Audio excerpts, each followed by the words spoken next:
Hi, my name's Pauline Carlson. I'm going to be doing my presentation on Netflix and how they've used relationship marketing very successfully to capture our attention.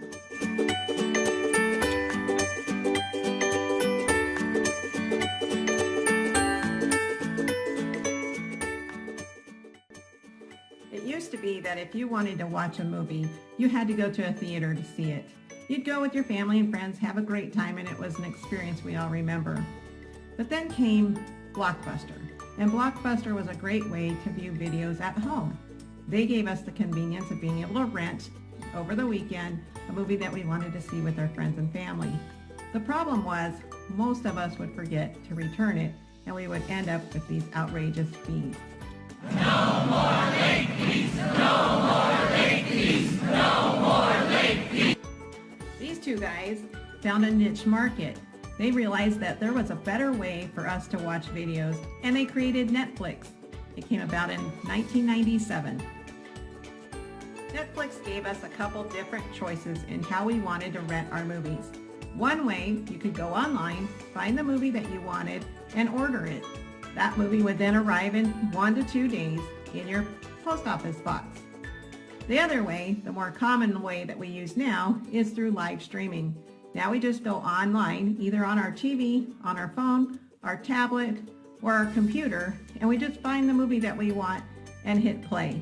That movie then instantly loads, and we're free to watch it as many times as we want, and we don't have any late fees. Netflix is also very good at relationship marketing. They do this by becoming more of a friend to you than a company.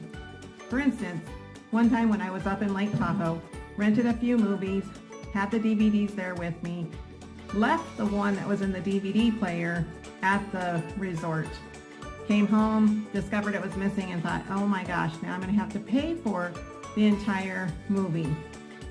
I called Netflix, or actually went online, and found that they don't really care if you lose a DVD. They realize that that's going to happen every now and then. And as long as you're a current member and you don't have a history of losing DVDs, they don't worry about it. They just let you keep it, and at no extra cost. They're also big on referrals.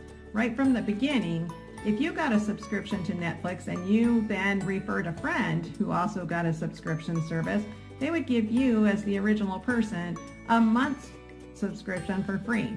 That only cost them $5.99 to $7.99, but they got a new customer through you and didn't have to do a lot of marketing to get them. Another way that they retain us as customers is to allow us to have our friends and family on the same account. When we do that, we have different areas of Netflix that are specific for different people. So as you can see here on my screen, I have a section here that is called Jeepo, and then one for each of the different kids, plus an area exclusively for kids only.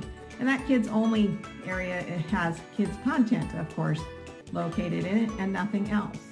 So that kind of gets us to stay with Netflix because we each have our individual area, but it also encourages the kids to get their own Netflix accounts when they leave and start their own adventure in life. And somehow Netflix actually got us to want to communicate with them. They'd ask us questions about how we liked the movie, what we rated it, would we recommend it to our friends and family. And by answering those questions, they captured a lot of data from us. They found out what we liked, what we didn't like, what we would spend time watching, and what we would only watch for a few seconds or a couple minutes. And they used that information to then create a relationship with us. Made sure that the movies that they offered us, or the suggestions that they gave us, reflected what we had already watched in the past, making it more likely that we're going to watch in the future. Watch this short commercial as Netflix moves from using the familiar star rating system to using the dating app icon, the thumbs up or the thumbs down, to more closely choose personalized movie suggestions for you.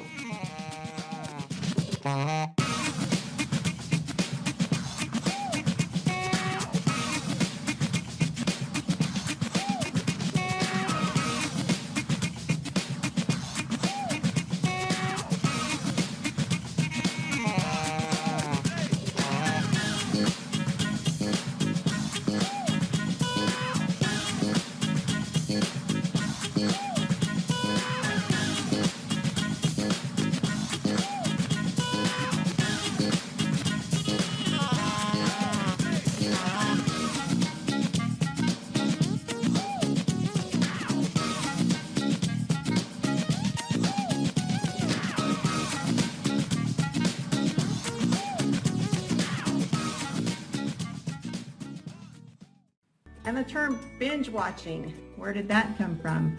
Started with Netflix. We got into the habit of watching a series when they would come out with the entire series at one time from beginning to end. We would start on a Friday night, maybe not even end until Sunday evening or so, spending all that time glued to our TV or to our laptop or to our tablet, watching that next episode of Breaking Bad or Orange is the New Black or whatever it might be. And they kept us glued to that TV. And the way that they did that, kind of sneaky. They would make it so that when you just finished watching an episode that had a cliffhanger, you had a 5-second delay before the next episode started. So you only had that 5-second window to decide whether you really are too tired to continue watching or you just want to go ahead and get another hour's worth of TV before hitting the sack. And generally, that's what we chose to do. And smart on Netflix's part is becoming a production company. Why spend all that money paying a studio for movies that you could produce yourself? And that's just what they've done.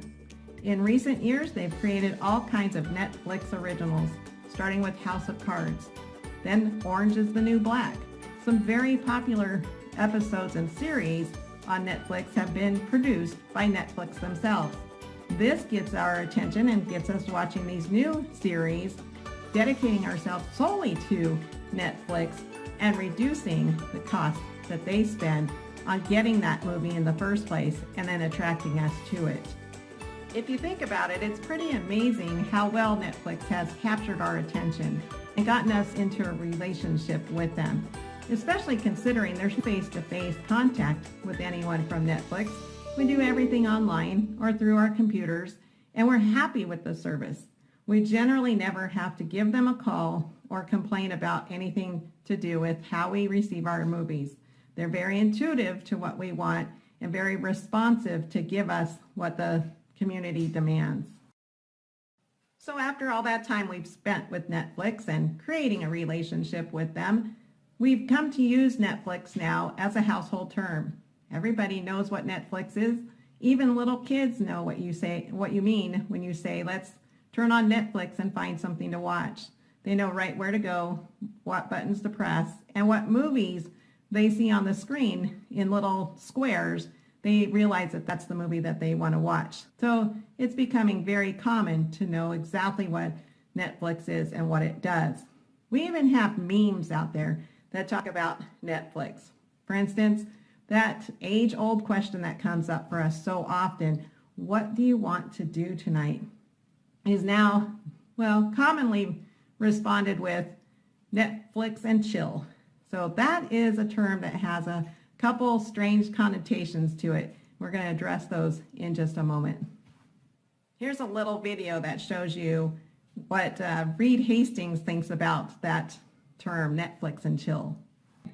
There's new jargon. There's a new lexicon, which is Netflix and chill. Yeah. Do you Netflix and chill? It doesn't always mean you have to have sex, by the way. Oh, okay. Well, It doesn't always mean it that. doesn't Sometimes you always. actually can just chill. Chill. Yeah. That's So a do great. you Netflix and chill? A lot. Oh. I'll tell you. Whenever I can. Do. Well, I hope you've learned a few things about how Netflix has successfully used relationship marketing to become a household name in today's society. Thanks for watching, and go Netflix and chill.